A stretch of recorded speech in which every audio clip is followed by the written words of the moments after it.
5 Mississippi? 4 Mississippi? What are you doing? Hold on. I'm just responding to one text message and then I'm shutting down.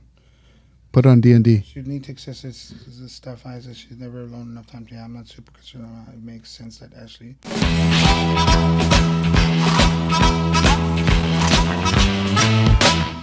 And welcome to the show, everybody. Enrique! Squad. Welcome to another episode of the Ouchcast. If you don't know us by now, then screw you. It's a show that nobody listens to, but we still love to do it because we're old and bored, and somehow we have disposable income for it. Not really, right? Not really. We're playing at this. We pretend. Yeah, it's like that spaghetti thing where you throw it on the wall and see what sticks. Perfect. So how you been, dude? I've been all right. Trying to not be scared off from the news. Trying to watch fun shit. Keep up with like all the nerd stuff that I like. Just living life, dude. Watching The Last of Us season 2, by the way. You have not watched the first season, have you? Yeah, we watched it. Me and my sons watched it. Okay. My two oldest. We loved it. We saw episode 1 of the new season. All right. Kind of a slow start, but dude, it really is. But I'll tell you what, because it starts off just like the game. Yeah, no. Just like part 2. And I'll tell you. My kids have played both games. You know what's funny? We have the PS5 at home.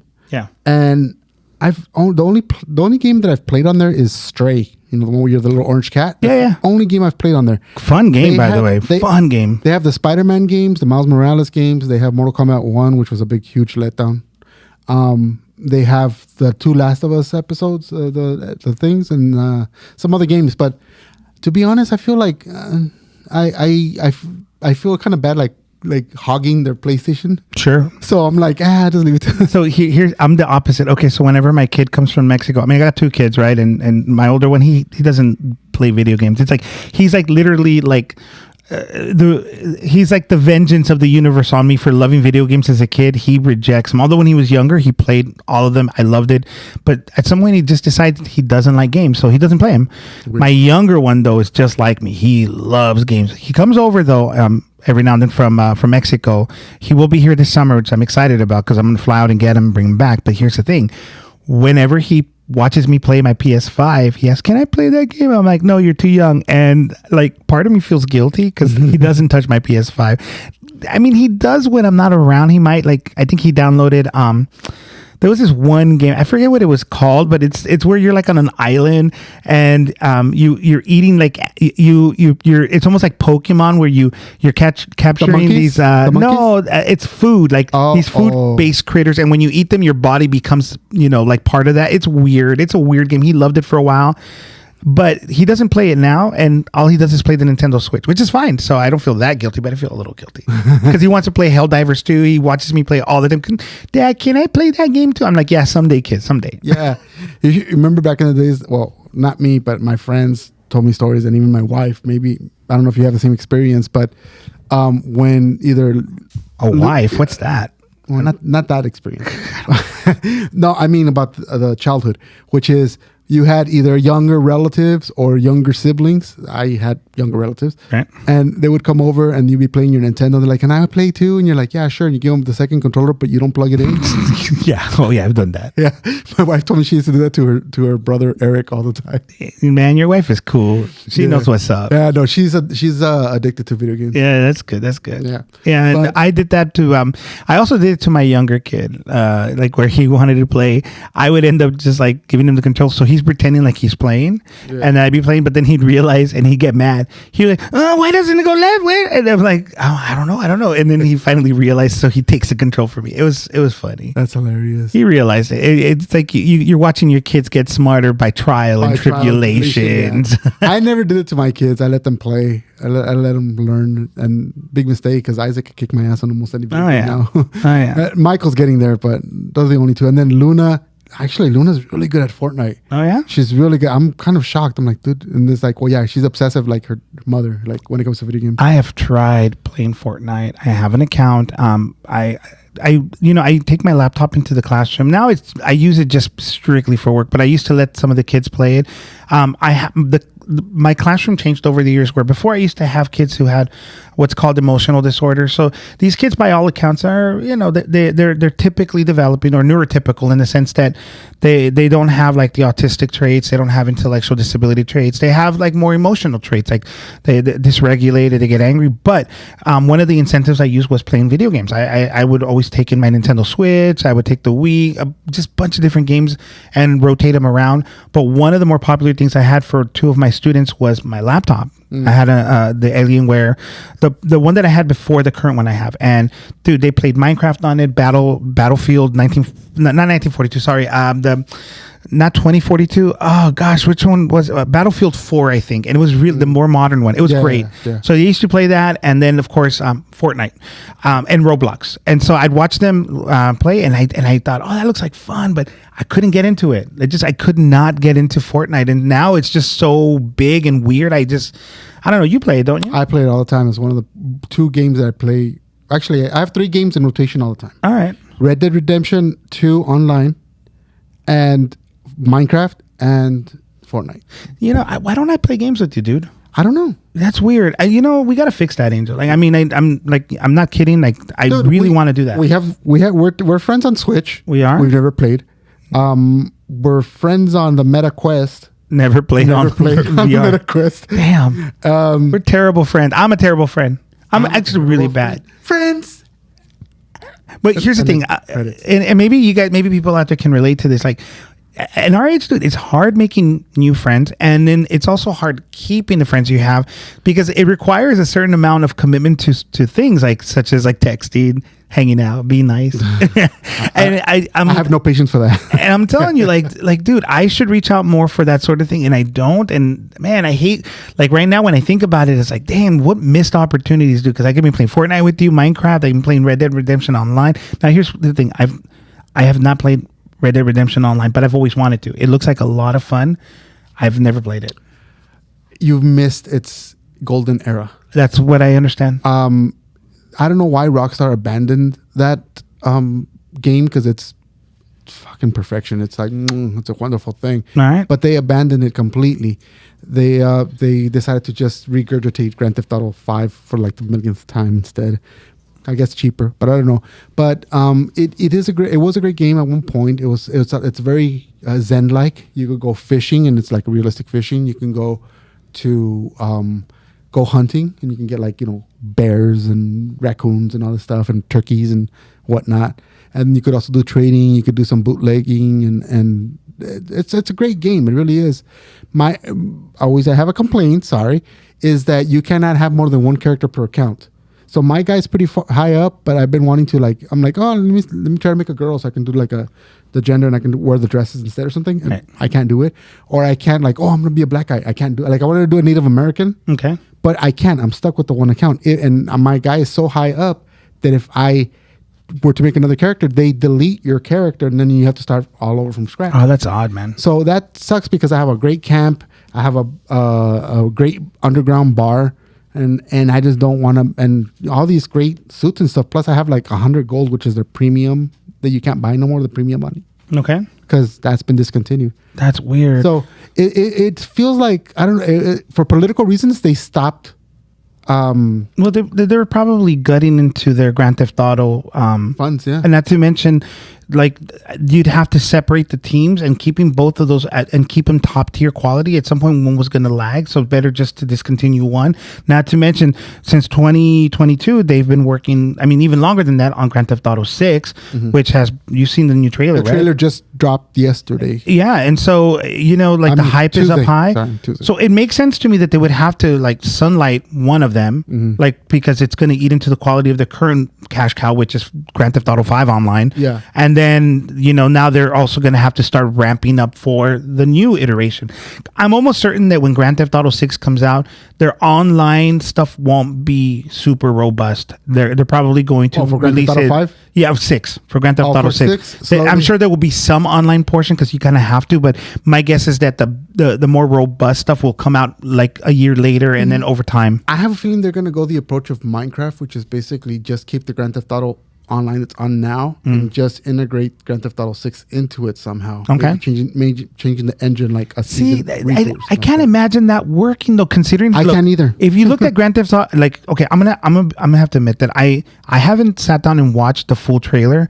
I've seen clips of little clips of it. I've seen it mostly because I really want to see it, and I've been working. And when it came out, I was at work, and like my brother sent me a text, and it just. But what I saw, like, dude, the graphics on it look insanely good. It looks like a movie. It's so good. Really, I mean, some of them still have that uncanny valley, but still, it's amazing. Isaac, have you seen the new Grand Theft Auto 6 trailer, like I told you, or no? No, I haven't gotten to look at it yet. Yeah. By the way, he just came in. He was practice, so he's out of breath. I mean, I thought he was here the whole time. What are you talking about? No. Hey, so have your friends been talking about it, man? I figured all the kids would be up on it. I saw like clips of the first one, but my dad just told me that there was another one last night. Yeah, it's huge, a lot more. Huge news, man. Huge news. Like, and it looks. So now you know more of the story. It's gonna be in Vice City. Everyone knew that already, but it's gonna have two characters named Jason Duval and Lucia Caminos, which is a female character, which will be the first time you've actually had a playable female character. Beyond that, wait. Grand Theft Auto 2 in London, didn't they have like a no. Well, okay, so keep in mind, if you look at the official sort of timeline of the Grand Theft Auto games, like, just like Zelda has their own timeline. I don't think Mario has one because that's stupid, but Zelda has one. In Grand Theft Auto timeline, all of the PC games are their own timeline. Mm-hmm. They're like Elseworlds, if you want to use a term that's more popular. So they have their own timeline, and then Grand Theft Auto 3, even though it's named 3, essentially is its own timeline, which is all the modern ones. Yeah, so Grand Theft Auto 3, so one and 2 are their own thing. The overhead ones that were like kind of like Smash City, right? Exactly. Those are the ones that are not. They're not in continuity. Okay. Also, which is too bad because London would have been great as a new one. Yeah. Oh, dude. I'm tired of. I mean, I'm not tired. I'm not. I take that back. Rewind. I love Vice City. Mm-hmm. I love Los Santos. I love. What was the other one? The New York one, whatever it is. Oh yeah, Liberty City. Yeah. Mm-hmm. I love them. Don't get me wrong. They're, chef's kiss. Yeah. But how cool would it be to actually have a new game in a new city, like a GTA version of London at some point, or London or Tokyo. That would be something. That would be something, dude. So okay, so here's the thing now. Going like the whole thing with Vice City for me, dude. Like honestly, one of the best soundtracks. Now I know I'm the old guy, and so loving the 80s music is my thing, but you can go online and you can see like message boards, and in general you can see even like polls, and dude, like the best, highest rated soundtrack to this day is Vice City. Mm-hmm. Mainly because the music, man, it was just such evocative of that era. It looked so good. Even the spin-off Vice City Stories. Great music, man. So I know that San Andreas, people like the soundtrack, but it's because it was a good mix of 90s hip hop mixed in with some of the past 80s stuff, mixed in with some hairband stuff. Yeah. So it was a really nice like mix. I did not like as much the Grand Theft Auto 5 soundtrack. There were some highlights in there, but overall, my biggest problem was while you had all the radio stations and each one is supposed to have their own personality, they weren't so unique enough that I felt like listening in on each one. I'm sure there's a lot of people who may have counterpoints, and that's fine. But overall, I feel like it's not as iconic and memorable as Vice City was or San Andreas. Let me back you up on that. It's true. It's 100% true. And there's a reason behind it, though. I think it's story-wise, it's because it's now modern LA. Yeah. And radio, when you flip through the channels, they're all it's all homogenized. It's all like, it's really boring. Vanilla. Yeah. So that's kind of what they were going for, to make it modernized. Vanilla. But fun fact is, I had to have, although I tried doing it not so long ago and I can't do it no more. On YouTube, there's some channels that used to do, like they used to rip the radios from the Liberty City and all the other ones. And they would just have them on loop. And I would, when I'm at work, that's what I would play. That'd be my radio, because that vibe of that old school radio. Yeah, I miss that. Yeah, dude, for real. Dude, I miss that. The commercials, the disc jockeys, the stories, and all that. It. You don't get that no more. So here's the Jack FM crap. Well, here's the thing, man. Like, and maybe Isaac can maybe like say something about this, but I feel like a lot of our whole culture when we were growing up revolved around like what radio station we listened to, Yep. what kind of like with MTV sort of kind of put it all in one place. So, Yep. it was harder to really, differentiate. But on the radio, if you listen to Power 106, you were a certain kind of person, right? Yeah, Because Power 106 in the 90s was pure hip hop, some of the old 90s, or Right. rather some of the 80s rap. Yep. If you listen to K-Rock, you were listening to new wave music, you were listening to independent underground music, Yep. and you were listening to like the modern grunge stuff. And that was a very Or you a very were me, identity. and you used to listen to KNAC. Exactly. Or And so if you were Pirate KNAC or Radio. KNAC, or Pirate Radio, you were basically listening to like heavy metal. Yeah. And your personality revolved around these sort of things. So like if you were at the quad and you saw like the goth kids or like the punk kids or you knew what stations they were listening to. You can so then what would happen is at night or whenever you were around, you were listening to that radio and your personality was kind of shaped by it, including the DJs that you would hear. It just all like sort of mixed into making this character. But now it seems to me like culture is mostly based off of like what you see on YouTube, what you see on Reels, and whatever other social media people are on, and not the radio. Like, No. Isaac, do you listen to the radio at all? Do you know anybody that listens to radio and says, "Hey, did you listen to K-Rock today?" Anything like that? No, I don't know anyone that listens to the radio, but the only time I listen to the radio is when my dad puts it on in the car. Exactly, the But old men that's keep it rare. alive. That's rare though. Yeah, I've been doing it lately because I miss it. So Yeah. I just do it. And then the other one is because I got like a complete culture shock when I turned on K-Earth 101. And the oldies are 90s music. so that's And I'm like, oh. that's the mind-boggling thing. I remember I have this specific memory in like, I want to say it was like 94, 95. So obviously it's a long ass time ago. Although for me, that might as well have been yesterday, whatever. So I remember like I'm picking up my dad because I had just learned how to drive and I was picking up my dad like at 3 a.m. from work.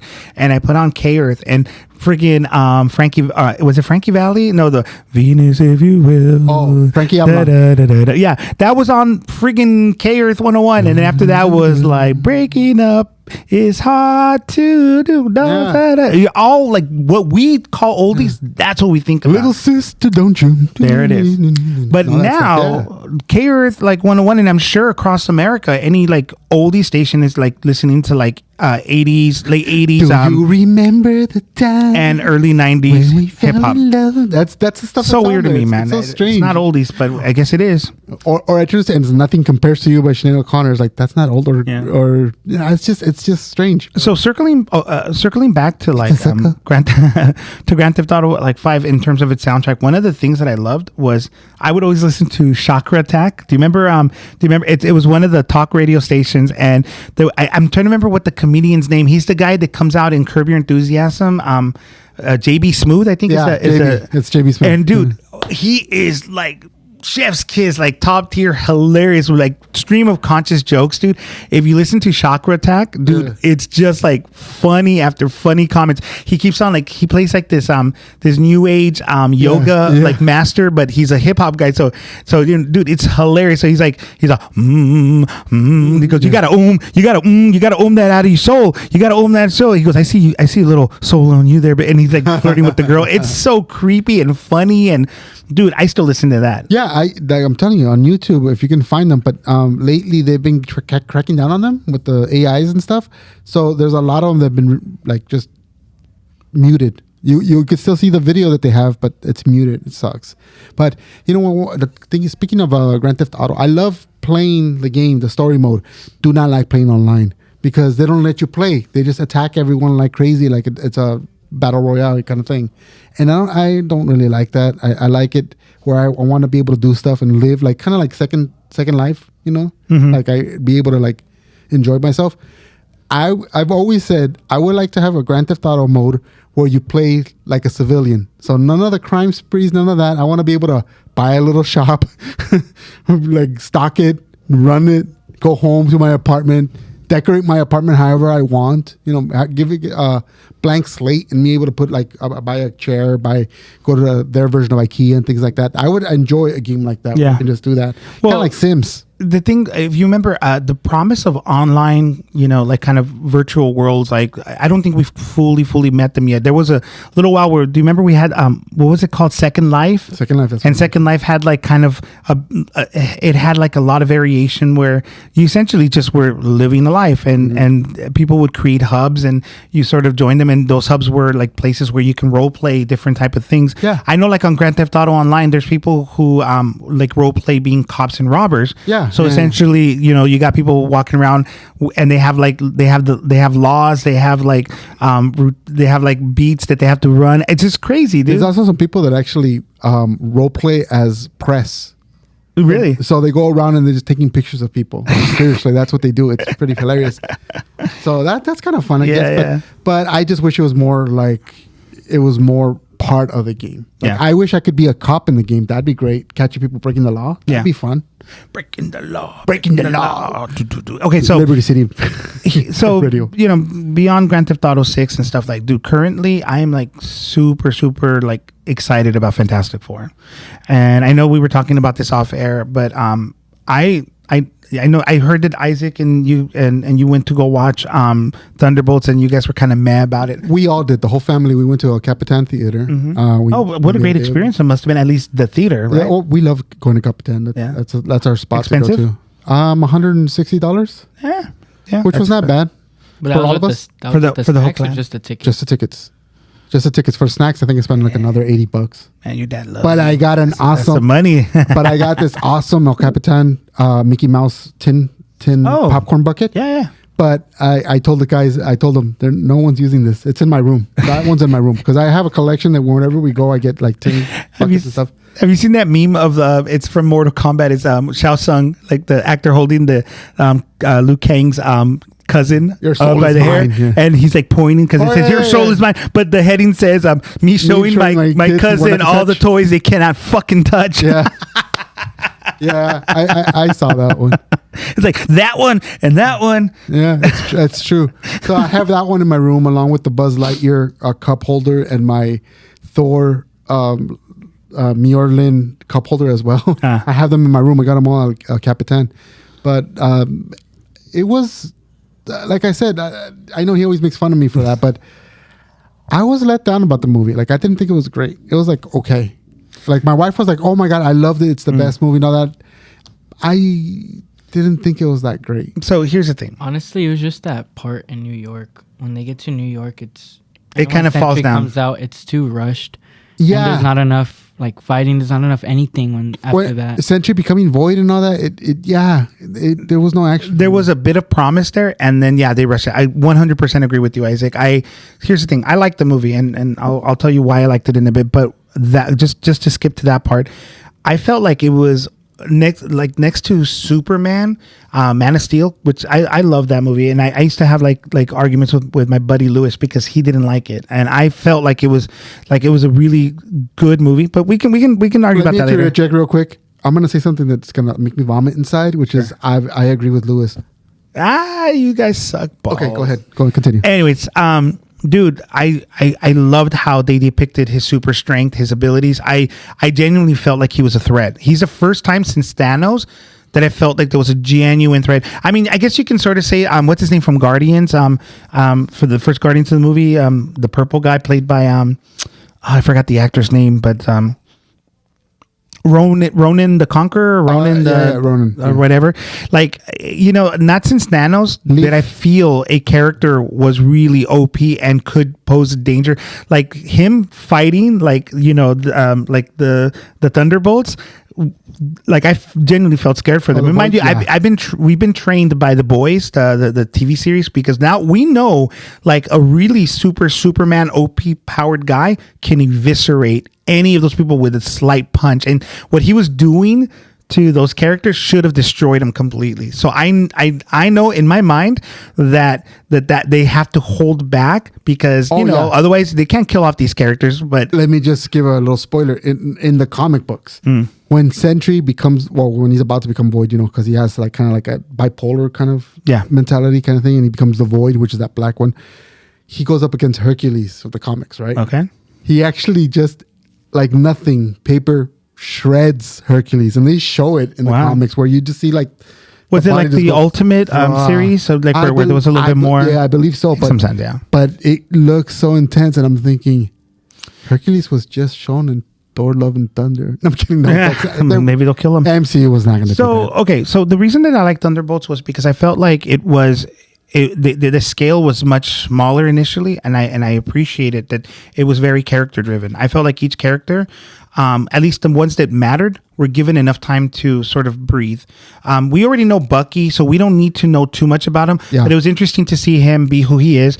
When you saw, I don't know, do I call her Black Widow? Do I call her? Oh, she's White Widow. White Widow. Okay. Is she though? Isn't her mom the White Widow? Yelena's the White Widow now. So it's is she now? In the comics. Okay, well I don't know what she is in the series, but anyways, I really liked her a lot. I liked her character a lot. I really enjoyed her. I even liked the U.S. Patriot, whatever his name is. John Walker. John Walker is that the character? That's the name of the character. Wyatt. Right. Wyatt is the guy's Kurt Russell's son, right? Wyatt Russell is his name, but it's John Walker. And dude, they need to make Escape from New York and put him in it. Right? He needs to do it. Have you seen? Okay, small pivot. Have you seen the Apple TV Plus Godzilla series Monarch? No, I haven't. I didn't even know that existed. Dude, Apple is so bad at like promoting their crap, man. Don't even buy. Okay, they did Monarch, which is in the whole Godzilla King Kong universe. Okay, the cool. Same one. Okay, right on. And it ties in with Kong Skull Island. Even John Goodman comes out for a split second, and it's the story of him when he was young and his friendship with another general and stuff. What's great about it is, in modern times, it's Kurt Russell as the general. Oh. In the past, it's Wyatt Russell as the general. And it is so awesome because throughout the whole series, very cool. They flip-flop through the series, and it's a whole mystery of what happened to them and everything. And dude. I'm putting it on my. We're stopping this podcast, and you're gonna go watch it. No, I'm kidding. No. Yeah, but I'll watch it. I'll watch it, and we'll talk about it next time. Yeah, it's not long. It's like I think it's like 6 episodes or something. Yeah, it is a great series. I think that the past few years, I know that it was kind of an unpopular opinion, but I really did like what they did with the current Godzilla universe they've done in America. Yeah, ever since the new one came out, I think it's great. Do you know like what the Japanese feel about it? Like, have they embraced it, or they're like? Yeah, no, they enjoy it. They enjoy it. I mean, they still prefer theirs, which I mean, so do I. But I mean, they're now accepting of it. It's not like the original Matthew Broderick one where later on he has a cameo and he gets a story about the real Godzilla. Does he really? Yeah, in what is it? End Wars, I think. Who does the Matthew Broderick? Like no, Matthew Broderick's Godzilla. You know that? Manhattan one? Yes. In the really ugly lizard dinosaur looking one. The iguanas, I call them. Yeah. Which it is. It's like a mutated iguana. He appears in End Wars, I think it is, and the real Godzilla just destroys them in minutes. That's great. Hilarious. That's great. So, anyways, back to Thunderbolts. I liked that the characters were given time to breathe. I was a little disappointed. I'm trying not to do. We already kind of did a lot of spoilers, so sorry about that, guys. But I'm gonna try to avoid like saying anybody who dies doesn't come back. I will only say that there was some characters that I felt should have not been disappeared. But overall, they killed off Thor. It's so weird. And enough room to breathe. I felt like the story was small enough, but build up to a much bigger thing. They left promise for the next thing, and that's the thing that's been missing. I feel like they've been kind of like aimlessly kind of shooting at stuff. They totally botched the multiverse stuff. I'm going to say that right now because 100%. There was so much potential there, and they botched it. 100% they did, yes. And I know for a little while people were saying, no, multiverse stuff sucks because it's not ever be written well. Dude, you only have to look at CW's like take on the multiverse stuff, and you can see that it's compelling and it's fun. And the Arrowverse? And they completely messed it all up.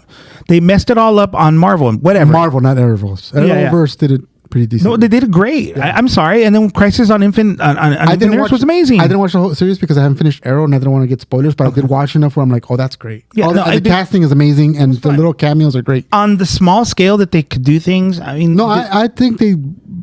home run compared to what it was fun. It was fun. It was interesting.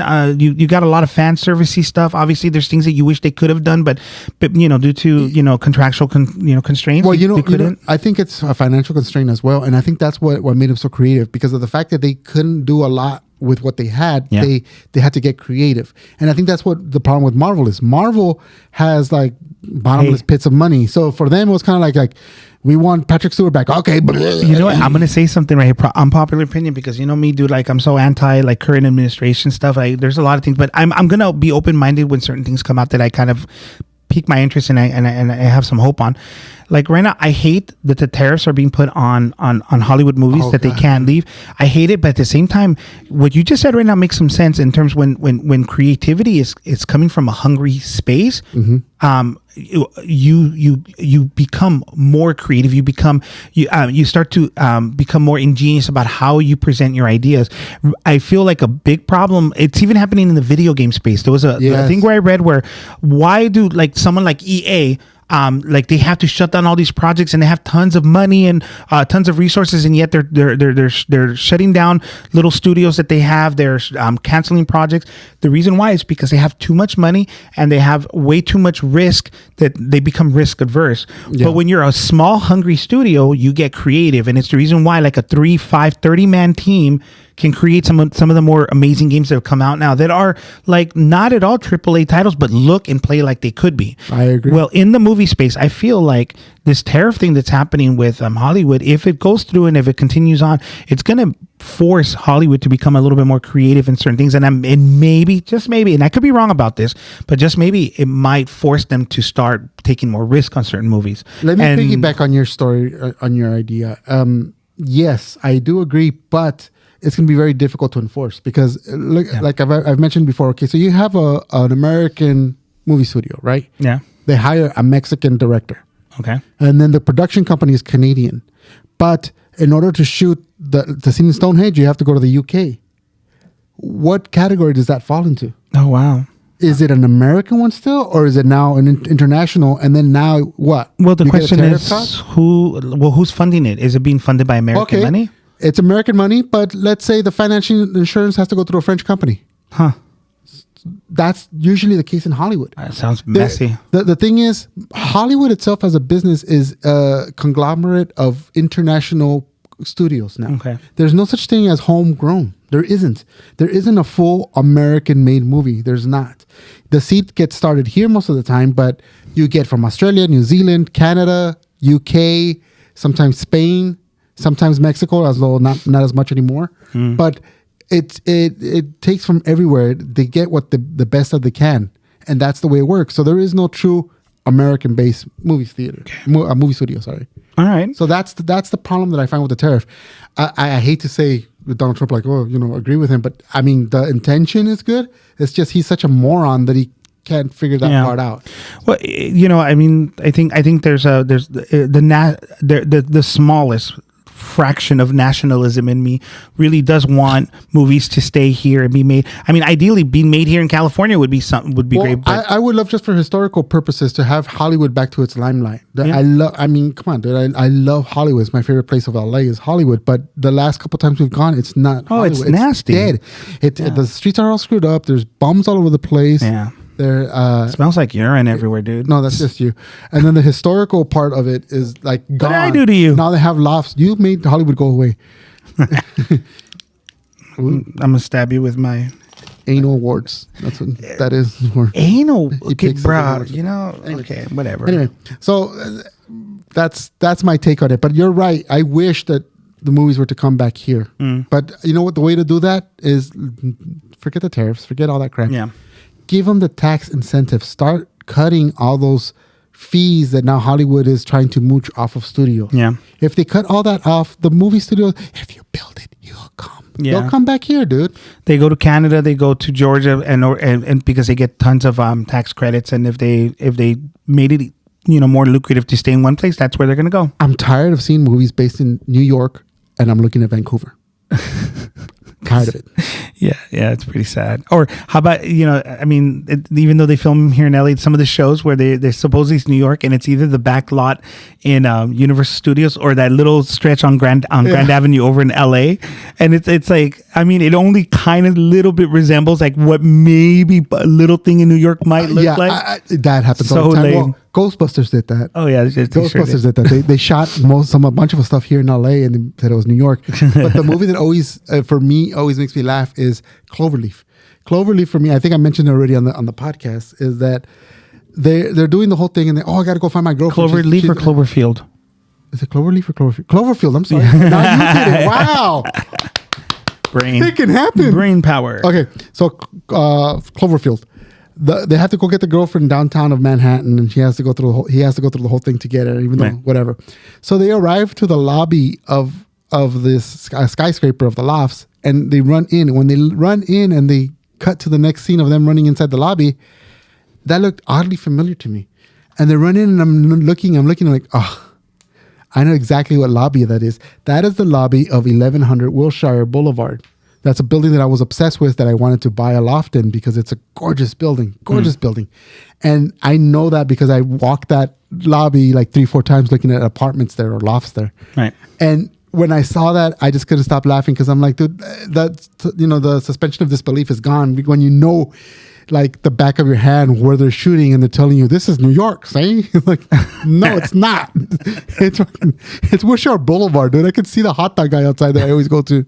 Yeah, and for context, Wilshire Boulevard is where you have LACMA, and you have like I'm sure people have seen the famous pictures of like all of these like street lamps that are like formed in an array or a grid, and then people take like romantic pictures. Oh, that's more down the line. Yeah, it's a Museum Mile. Museum Mile. So, but anyways, but the 1100 Wilshire it's actually right by Bunker Hill downtown. Oh, right. It's all the way on this side. You're right. It's all the way on this side. In the downtown area where the other part is like, yeah, you're right. I'm not sponsored by 1100 Wilshire, but I'm just saying is those lofts are so gorgeous because the living room, when you see the whole skyline right in front of you. You're right there. That's the skyline, the LA skyline. Dang, how much? You go to the bedroom. You go to the bedroom, and you're outside. You see Griffith Park and the Hollywood sign. Dang. So it is the perfect view of LA. Can you imagine smashing someone with that kind of view in the background? I'm a married spud. Yeah. But okay, so this was back in 2000. Well, I mean, dude, it could.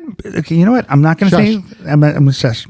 This is back in 2000, and I viewed a couple of the lofts with my brother because we were looking into them, and they had different ones. The one that I'm talking about with the sky in the living room and the Hollywood sign in the bedrooms, those were 2-bedroom lofts, gorgeous lofts, triangular shape. I think there was like 2,100 square feet, or maybe a little bigger than that. Mm-hmm. They were going for $550,000. Oh, back in 2000. All right. Okay. I just looked at it the other day, and I think there's like 1.2, something like that. Wow. For the 1-bedroom ones. Yeah. Which are like not even close to that, like what I want to. But what's great about that building is it starts on the 30th floor. From the 30th floor down, it's just parking lot. All right. So 30 floors of parking. Imagine that. I'm imagining it right now. And right above that, right on the 30th floor, there's a pool and a bar and all this area, and then the upstairs. I don't know. It's a gorgeous building. Man, this guy wants to move there. Look at him. He knows I do. I looked. I'm salivating, but I can't now. I have kids. All right. So back to Thunderbolts. I like the promise because of how small it was, and then it sort of builds up to this bigger thing. I think that what was his name again? Oh my gosh, the bad guy, the main Sentry. Oh my God, what's wrong with my brain? So Bob, yeah. So Sentry, dude, really is a powerhouse. He's actually 3 characters. He's Bob, Sentry, and the Void. Yeah, and he was such a threat, but then like Isaac said a little bit ago, they really kind of screwed the pooch towards the end because it feels like it's rushed, and so that part kind of sucks. But I feel like what they were trying to recreate was the Avengers movie, the ending, when they have the Battle of New York, and they kind of wanted to sort of bring back that feel, because clearly it's not a spoiler, but by the end of the movie you find out that it's not Thunderbolts, it's called the New Avengers, which is great marketing, by the way. Yeah. We released the movie that way, and then after it premieres, rip it off and see this actually New Avengers. That's pretty cool. Yeah. I give them credit for that. So as I understand it, they on the website, and I think online they changed it to New Avengers, but there are some places where it will still just be the Thunderbolts with the asterisks, and I forget where. Capitan still has it as Thunderbolts. As last I checked, but Cinemark and AMC's, I think they have it as the new Avengers. So, and then sure enough, like stay till the end because the promise of the next movie, which actually stayed for 2 ends. There's 2 end credits. Just all I'm gonna say. One is more like your joke stinger, and then the last one is the bridge to the next one, and so I'm excited for what's coming. I feel like don't give up too much, please. Yeah, no, I feel like the next set of movies that are coming out, moving towards Fantastic Four, moving into the X-Men, coming into the Avengers universe or the Marvel universe. I'm excited for that. So the rumor is that in Doomsday, Avengers Doomsday, you're going to have a lot of different little factions of superheroes fighting each other, and then Secret Wars, which I think that's what it's called, right? It's going to be Avengers Secret Wars, and that they're going to recreate Battle World, right, where Doom brings them all together, and they all basically fighting for existence. Ultimately, whoever wins is going to be which universe is left standing. I'm stoked for that. I want to see like the old X-Men team from like the Bryan Singer films come and fight like the Avengers. I mean, that's like a dream team. And then Spider-Man are going to be in there. All of them will be in there.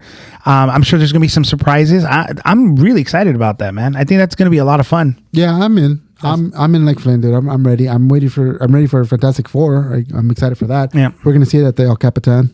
So there's that one. And then also Stitch. The Capitan. We're watching 3 movies on Capitan next. Freakier Friday, Stitch, and Fantastic. Wait a minute, you're watching Freakier Friday? Yeah, I love Freaky Friday. Lame. I know you're gay. Yeah, that's how.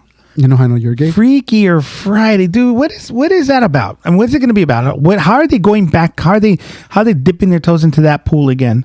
It's now a 3-way. It is. It's the daughter of Lindsay Lohan. It's Lindsay Lohan, and it's Jamie Lee Curtis now. And they all flipped? They all flipped. How weird. So the daughter, how old? She better be like over 18, the daughter, because can you imagine them going into like, I don't know, Pito. Like a 10, 11-year-old like body? That's just, there's way too much weirdness. Because if you think about it, do you remember the movie Big with Tom Hanks? That movie cannot be made. I just watched it the other day. It can. Dude. Yeah. He's a young kid like who wakes up in as an older man who's like gonna smash with a older lady. No, I mean, it's not gonna, does. Oh, that's right. He does. He goes to town. He's a bang, a bang, a bang, a biggity bang, bang, bang, a bang. No, that's not how it goes. Ooh, was it? I had a girlfriend, Mister. She did something twister. Shimmy, shimmy, cocoa pop, shimmy, shimmy, right. It's a whole fucking thing, yeah. That's some nasty business. Yeah, no, if you it does not hold on. It does not hold. It's still a great movie, though. No, it's a wonderful movie. It's just it would not be made these days with today's. It would not. We need to make a list of like all the things that cannot be remade. There's just you just can't do it. It'd be easier if we made a list of the movies that can be remade. Like, but not as fun though. I mean, because they're doing them now. I mean, we're already seeing all the remakes. Yeah. I'm thinking that one. Or what about do you remember the 3 O'Clock High? The one where the bully. I forget what that actor's name is, but he plays like the bully who threatens another guy and says by 3 o'clock meet me by the oak tree, and they're gonna get into a fight. And so he spends the whole movie trying to the nerd guy spends the whole movie trying to get out of fighting by going home and all this stuff. But at some point, dude, like this bully beats up the teacher, like straight up knocks him out. Like there is no adult supervision, and if there is, like, dude, they get straight up knocked out. It's a crazy movie. You can't make that again. No, I have never heard about it. But speaking of bullies, let me read some comments to you. Oh no, are we getting bullied? No, we've got a couple of trolls that decided to think they're funny online. So, dude, Ultimate Muffin is off the case because that guy just he tapped out. I am here before you go. I live in a compartmentalized world in which we have a podcast, but we don't, because I never talk about it. I don't think about it when I go home. Poor guy here has to be like, he lives in it because he's the one editing and putting all this stuff together. But when it comes down to it, like, I don't know. And I don't care. So this guy's name is Cloud95651. So, of course he is. So it's just a generic name that someone did to troll. No pictures, no nothing. He has nothing on his profile. 2 weeks ago, he said on the short video about us fighting over the air conditioning where you couldn't hear it. Yeah. He wrote, sounds like the fat guy doesn't know how noise cancellation works when recording your voice. It's like, which fat guy? We're both fat. So, yeah, no, I replied with, we are both fat. Be more specific. That was my reply, which is true. It's like, be more specific, right? So little boy here tries to be like, oh, I still have to troll you and I got to be funny. So he replies with, nah, in the time it took for you to reply to this, you could have educated yourself by a simple Google or YouTube search. Not really interested in enabling losers like that. Which I replied to like, and yet you took the time to reply.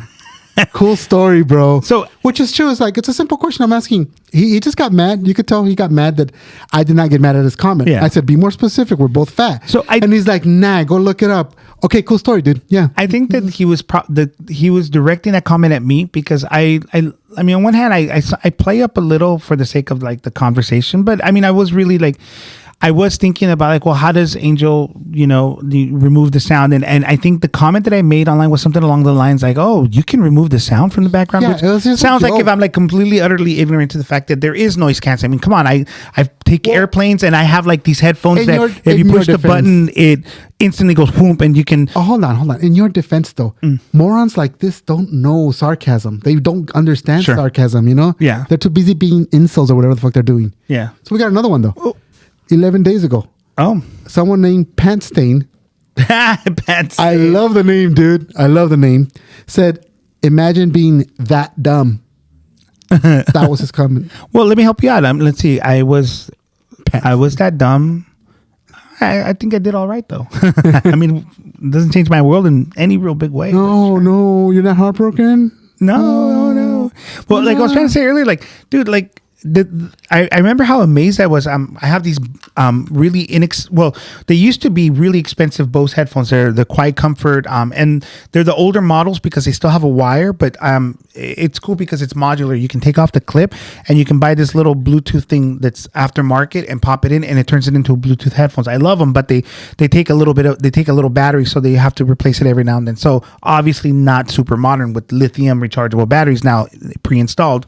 So I'm sitting in the plane and dude, honestly, these are the best like noise canceling headphones I've ever had because I have some Sennheiser ones. I've had the Beats. I've had also the Ray J ones or whatever. But these Bose ones were amazing because the second you push the button, like in the plane, all you can hear is the constant like wind blowing from the AC. But when you push that thing, suddenly it gets quiet. And all you hear is that sound when you cover your ears and that echoey sound. It's pretty amazing. And so, yes, I understand that noise canceling can happen, but dude, you're feeding into the troll, dude. Eat my trolls. Eat. I've got another comment. You'll be fat as me. I got one more comment. This is for another video where I trashed the four movies that were terrible. I don't know that short video. Did you see that where I talked about Madam Web? Oh yeah. So it was just a quick little like to get views or whatever. 9 days ago, someone named Carrie M9696, which I don't know what that means anyways. Anyway, he wrote, "This made my dick soft." See, if you're gonna troll, go with that. It's like, dang. Dude, I gave him a thumbs up. Dude. Like, because I can, cool. I hate to do it, but I can imagine homeboy, like, he's there, he's mid like stiffy. He's like he's on YouTube because he's not obviously looking on porn anywhere else. I don't know why are you on YouTube. His mom has that parent block. Oh, there you go. And so he finds our video and suddenly it's like, man, there goes my stiffy. And which makes me wonder, did it go down because of the conversation or because of our looks? Dang. Well, I mean, dude. Which one? I've made many a girl lose their libido because of my look. So yeah, I can feel it down in my plums, brother. Ew. No, I just wanted to share that when you talked about bullies. It reminded me. Yeah. Well, here's the thing. I'm never really gonna read the comments unless like this thing like really takes off at some point, and there should be some interaction with like people, and you want to talk with them. I totally get it, but honestly, like I'm afraid of comments because I don't want to hear people talk smack, especially irrational things like that. Because what a waste of a comment. Like, instead of asking a question like, "Oh, what kind of noise canceling do you use?" or "Hey, Angel, how are you going to be able to do?" Instead, like they feel like I have to tell them how stupid he is. I never feel that compelled to do that. I mean, although you do, you're a troll. You are one of those trolls. I am a troll, but at least I mean it, and I don't hide behind anonymity and stuff. Like I'm there. I'm like, hey man, you're an idiot. Blah blah blah. These guys set up the thing. What makes it pathetic to me is that they set up these accounts to be anonymous as possible with crummy names, except for you, Pantstain. You're a doll. The rest of you make my dick soft. No, that's the other guy. But that guy's comment was great.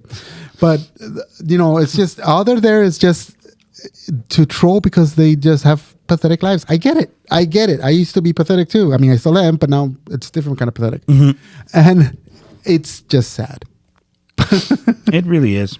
But no, I don't. I try to take it with a grain of salt. The only one that I do have to apologize for Ultimate Muffin, because he at least his came from the fact that he actually has a channel where he had 3 videos or 2 videos that he tried getting popular like 7 years ago or 12 years ago, and he failed. So I could see where he's mad, where like now we're getting views and he's like, who are these jackasses? Yeah. So I get. Hell, I'm wondering, who are we? Yeah. What, like before we started podcast, I was thinking, man, who are we? We're nobody.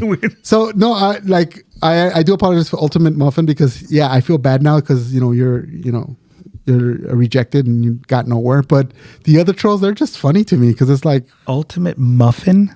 Wasn't that his name? I'm just thinking of the name Ultimate Muffin. I don't know. He was trying to do that video game streaming stuff. Boring as hell. Anyway. Oh man, there's a meme that I saw where it says when your kid finds your online handle and it says sniper roach ass 969 and then it's I forget which movie, but he says that's a name I haven't heard in an age. Yeah. I saw that one too. Or did you post these memes? I always, you know me, dude. Yeah. That's probably why I saw it. I'm sitting on the shitter and all I'm doing is like, I'm doom scrolling, dude. I'm just like brain rot and finding different reels. I'm like, oh, let me share this. That's funny. I got nothing else to do. And that's what made my dick soft. Ew. Brother. Ew. That's nasty, man. That's all I got for those things. So Doyle, you remember that guy, guys, right? We were talking about the new pope because that's what's happening. Oh, yeah. And he mentioned, that. What was the question he said? Which was a good thought. It's like, so right now we're having our first American pope. I don't know what to make of that. I don't know why people are excited about that. Like somehow that makes something. I mean, I guess because, he grew up in America, so he understands our American needs. I don't know. I mean, I don't know much about this whole Pope business. People are making such a big deal of it. I have no idea how really it's going to affect us other than the pedophile stuff that happened and the cover up. And I feel like that's already getting handled. I doubt that this guy's going to suddenly come in and say, you know what? Let's sweep that stuff under the rug again. It's too late, right? So who cares? What else is there to say? To be a little honest, I mean, the Vatican doesn't really have much political power or just power in general anymore, do they? They're more like a figurehead like Queen Elizabeth was. They don't really, I mean, it's not like they can affect anything. Look at how the last one, Pope Francis, he was always talking crap to Trump and J.D. Vance, and they still are evil people that didn't give a crap about what he said, Yeah. And then look at, all of a sudden you have Neanderthals like Marjorie Taylor Greene, who now that he died, he's like, finally an evil man has died. It's like, dude. Yeah, it's like, I honestly, they're scummy people that they hide behind supposedly being Christian. They're not Christian. My question on that is like, will we ever get back to a certain sense of accountability or self-awareness that we realize we cannot say those type of things? We shouldn't say those type of things because, okay, like, let me ask you this in real talk. Like, when you think of Marjorie Taylor Greene, she's obviously a dumbass. Brother, ew. But here's my question to you. Like, how self-aware do you really think she is?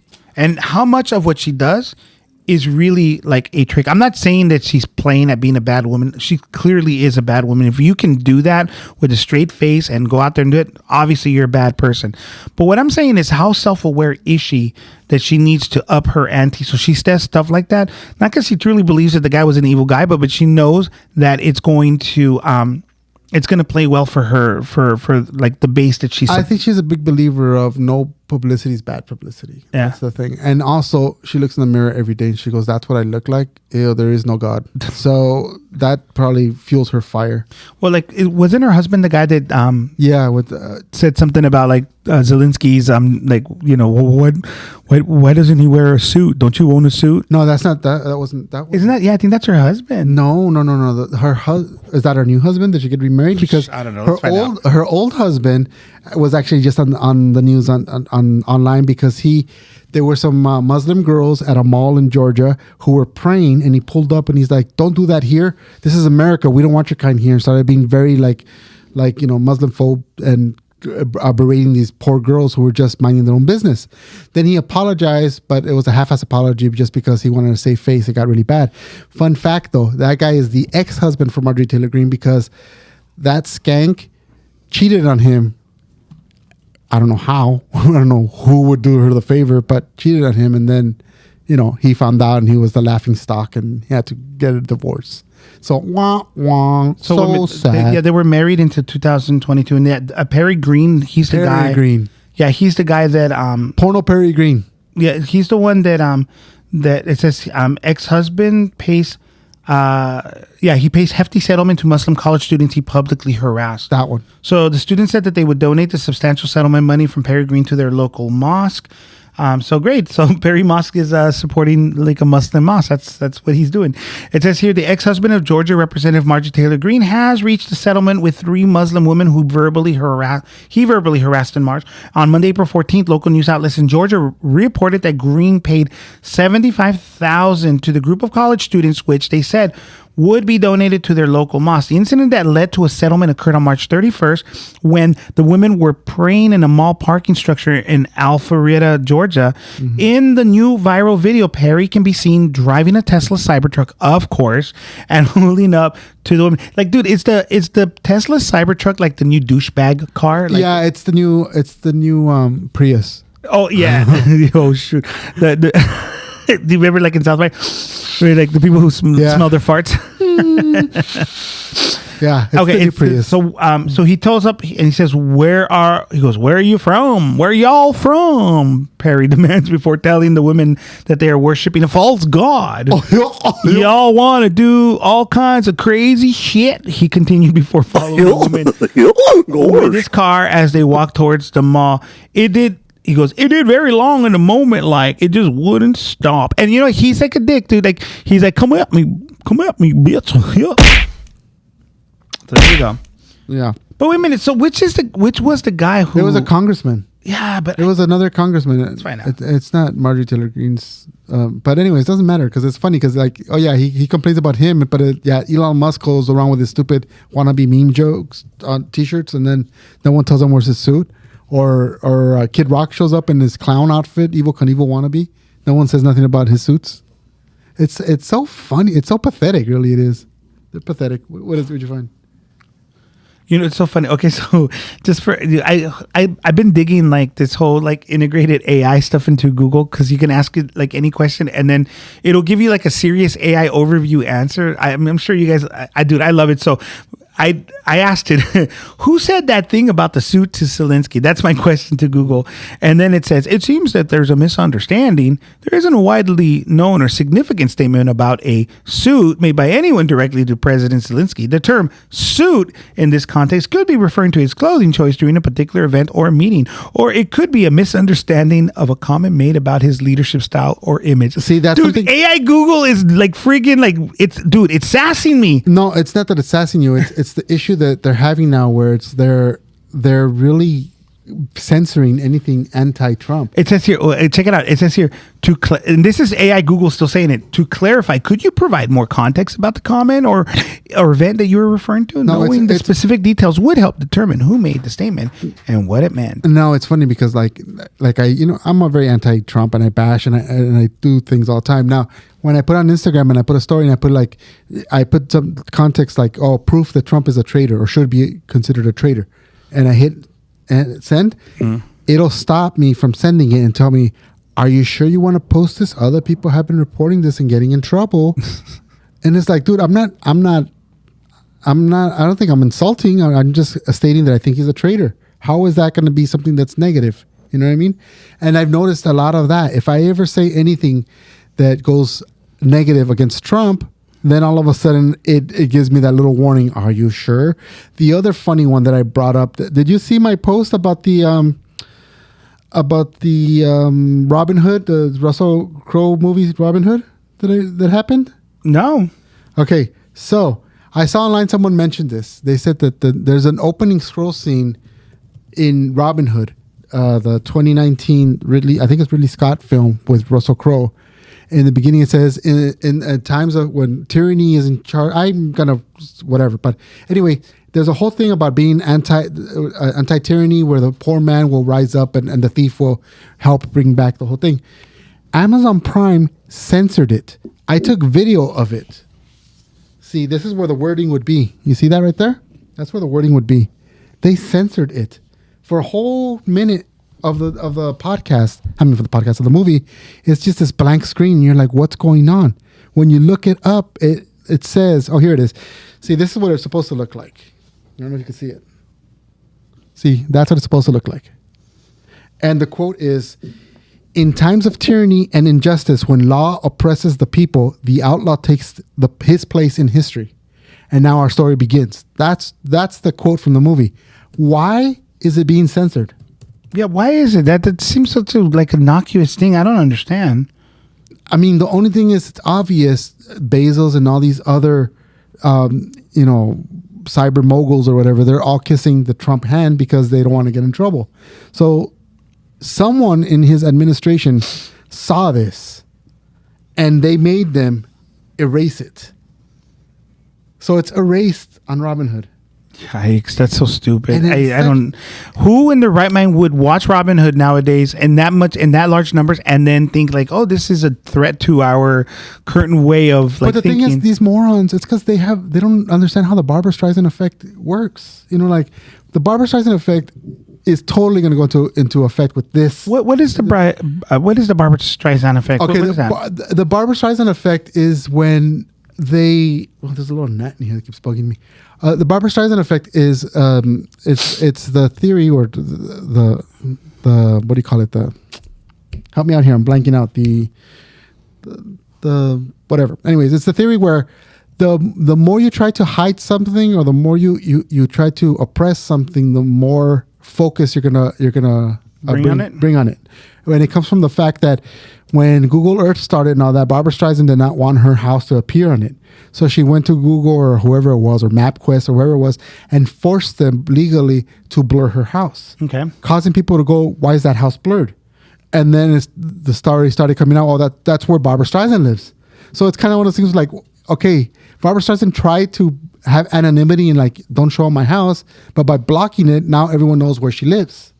Hence the Barbra Streisand effect. Yeah. It says here, so again, Google AI overview for the win. The Streisand effect is a phenomenon where when an attempt to suppress or hide information, like a photo or story, actually leads to greater public awareness and attention to that very information. It's named after Barbra Streisand's unsuccessful attempt to remove a photo of her Malibu home from a website, which ended up drawing even more attention to the photo. So the Streisand effect describes the counterintuitive result of censorship. And instead of silencing the information, the attempt to hide it often amplifies its visibility and popularity. Yeah, I mean, dude, for sure. Like it's so, right now, the current trend of conservative like media is they've for the last, I don't know how many years now, it's probably been 10 years, they've really, really shored up their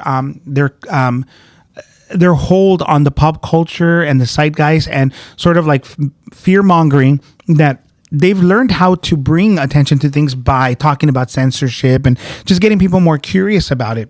Where before, once upon a time, everyone would say like, oh, well, legacy media is very liberal and the Dems and the liberals, own all of it. Dude, I don't see it anymore. Like everything looks conservative to me now. It looks like it's held in hostage by it. So, this Barbra Streisand effect is crazy. I had no idea this thing existed, but it makes perfect sense. Yeah, and it makes you go, huh? Which is funny because that makes me think, okay, it makes me think one thing is like, okay, that means they know that they're they're responsible for tyranny in this country. They know that they're the bad guys. Like they're self-aware because they keep trying to press things that's like, why are you oppressing that? It doesn't make no sense unless you identify with what the message is and you're trying to say that offends you because it's attacking you. Right. So okay. So by the way, circling back to the comment of the suit. So the guy's name was Brian Glenn, and he's dating Marjorie Taylor Greene.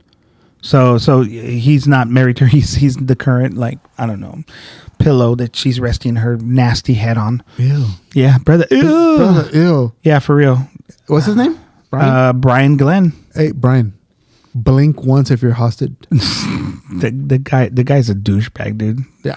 He's not being held hostage. I mean, he's honestly, reveling. come on. And you know what, dude? Like he's loving the elevated exposure he's got by way of her. Yeah. I mean, her being the dumbass has, brought attention to herself and to him now by extension. Yeah. That suit comment made him way, way more popular because the articles were written about him. And so now, people know of him and he has a show and apparently it shot up after that, like in popularity. Yeah. So whatever, man. Screw our current economy, our current administration, our current like freaking pop culture, everything. And I just can't wait for Fantastic Four. Any other thing you wanna say that you're happy for? Anything I'm happy for. Let's end on a happy note. Yeah, I got angry really fast. I don't know, dude. I'm not happy about anything, I guess. Love life? No, I've got nothing. Kids? Nothing there. No, well, my kids, of course, are great. I went to. I told you about when I went to Mexico, right? Like on my way back, dude. Like it's not even happy. No, this is actually worse.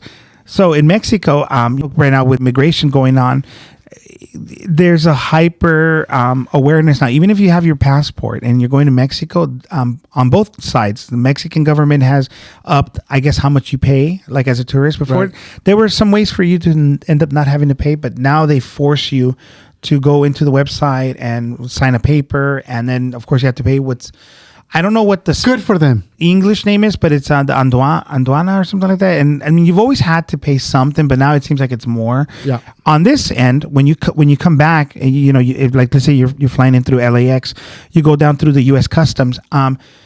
The last time I went through, like they were taking people out of the line and moving them into the more extreme searches. Would they hold up like a color swatch to see how dark their skin was before they might have, man, but it was pretty obvious who they were singling out. Yeah. And so when it was my turn to go up and show my passport, the guy was like, so like I've always like whenever I go through they'll always ask like some question. They'll always ask like, oh, how long were you there? What were you doing? But it's usually pretty friendly, and then you're on your way. But this guy, and by extension, I could hear the other guys that were talking to the other people.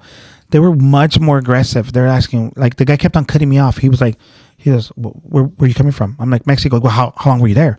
And I said, I was just there for one day. He goes, wait, what? How long? Like, he got really surprised by that because it was a red flag because I was only there for one day. Mind you, the thing was, I flew on a Sunday. I took hobby home, and then I came back Monday night because I had work on Tuesday, even though I had to call out on Monday. So yeah, one day. Guy freaked out, started asking me questions about where's my kid? Is he with your mom? With his mom? Are you married? Like, did you get divorced? Like, it got really intense, and he was just asking. Finally, I answered all these questions, and mind you, I'm a U.S. citizen. I was born here. I have a passport. He finally says, all right, you're clear. But I mean, the guy was a douchebag. Yeah. And I saw how he was treating other people, and that was just weird. So it makes me very... seems about white. Yeah. Did you say white? Oh, no. That's funny. So I'm afraid to leave the country now, and I'm going to go like in a month or two to go pick up my kid again, and it's going to be a mess. I'm not looking forward to that. You should just have a note ready. Be like, pin it on you, like they pin the notes to the little kids when they go to school. Just pin it on you. Go be like, I have a note. Well, and by the way, have you gotten your real ID? No. Yeah. So like if you're going to fly them, I'm not going to fly. I'm not traveling anywhere in this country. Screw this country, dude. But you have a passport, right? No. Oh, dude. I'm not doing none of that. Get your real ID. The moment that I leave the country is when I'm leaving for good, which I want to. At some point, dude, they're going to pull you over and they're going to ask for your ID. And then they're going to be like... Yeah, but the real ID is only mandatory when you're traveling.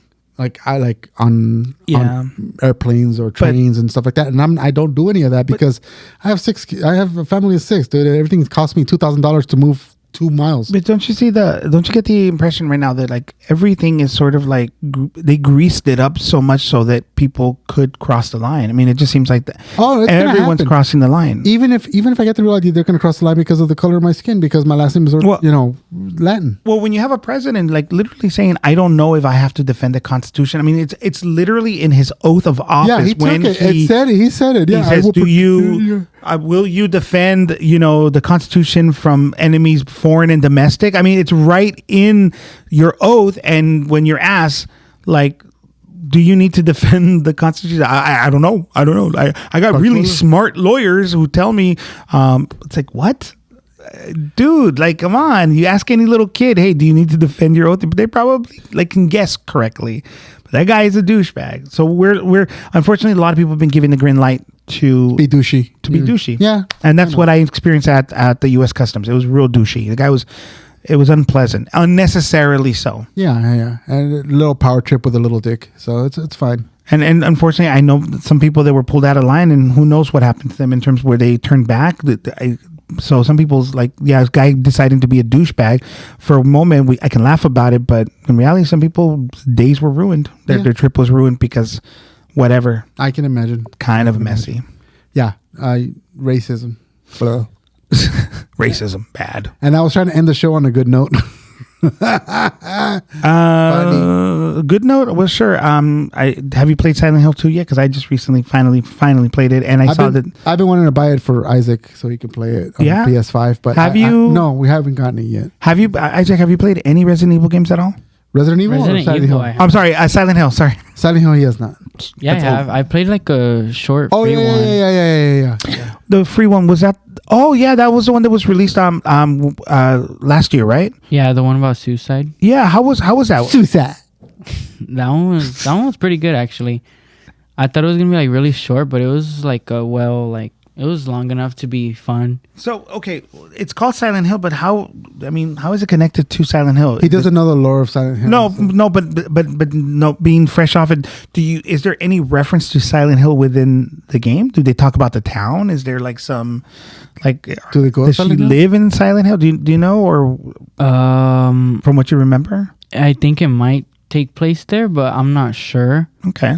I just know like the story of just that game, but I don't really like know the whole story. Yeah, he hasn't gotten into it. I told him the whole thing. I told him that and Fiddle Frame a little bit and Siren. Remember Siren? Oh, yeah, of course, yeah. Great. So I give him a little crash course of all those wonderful games. So Silent Hill, I forget what it was called. Was it good? Did it make you want to play the rest of the games? Yeah. Yeah, okay. I've been promising to get it for him. It's just I haven't had time or money. And yeah, Silent Hill 2 is such a treat. It's such a good game. There's two games for the PS5 I got to get: Silent Hill and was that Helldiver? Oh yeah, Helldivers 2 is fun.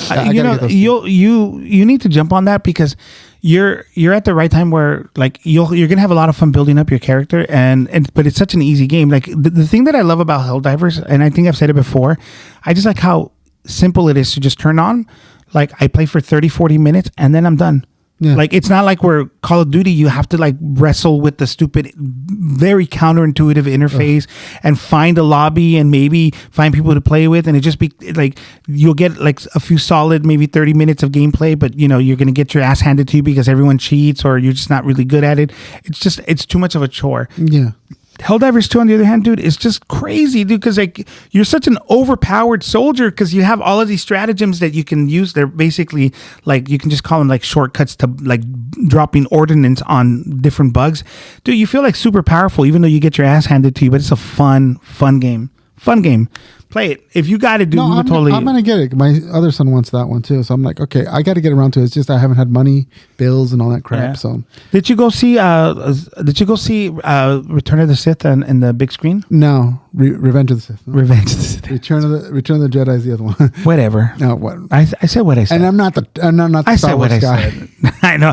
Actually, I'm just, dude, I'm tired. Like today I was at work at 6:30 in the morning. I went to Noah's Bagels over in Pasadena because it's Teacher Appreciation Week, and our admins didn't do crap for us. So me and one of my TAs went out and got like we bought like bagels for all the teachers, like bagel sandwiches. So I mean, I spent like $88 on this box, and I went around the classrooms giving it to the different teachers. On top of that, we do our what we call Sharp Bites Cafe. It's a thing that we do at lunchtime where the kids earn points throughout the week, and or what they call case cash, and they're able to spend that on different items. And so they can buy sodas, they can buy like sandwiches, and we make them fresh there for the kids. And so it's a big deal, but dang, it's so much work, man. So I'm like beat. My brain is just like, and then I had a student who was having so many behaviors.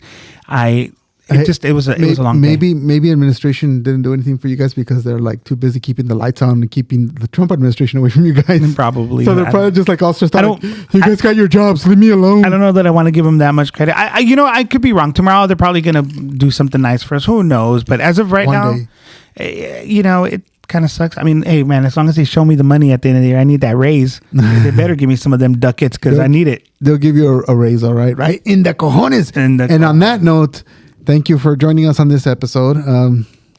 Enrique, anything else to add besides your pick there? I went to Star Wars night. Star Wars night? Disneyland. Oh, May the 4th? Yeah. It was fun. That's when I saw Thunderbolt. And then my anniversary was on Saturday. Yeah. So that was fun, kind of. Palpatine was like in Futureland or whatever it's called. Tomorrowland? Tomorrowland. I'm telling you, I'm tired. And the guy, he's up there. Good night, everybody. Good night. Walking around being all demon. I'm like, come on, come at me, bro. He was not impressed. Okay. Anything to plug before we go? No? Just jazz hands? Just hands. Jazz hands?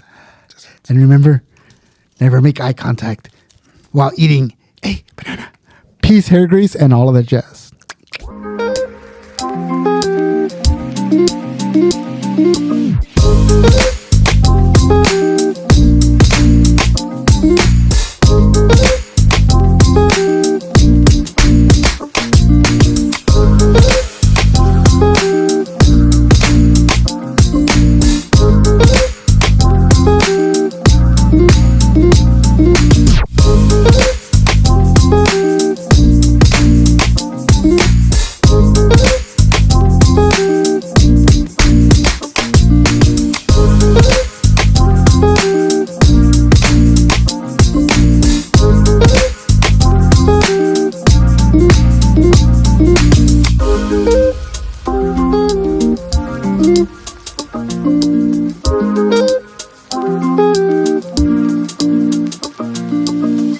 Thank you.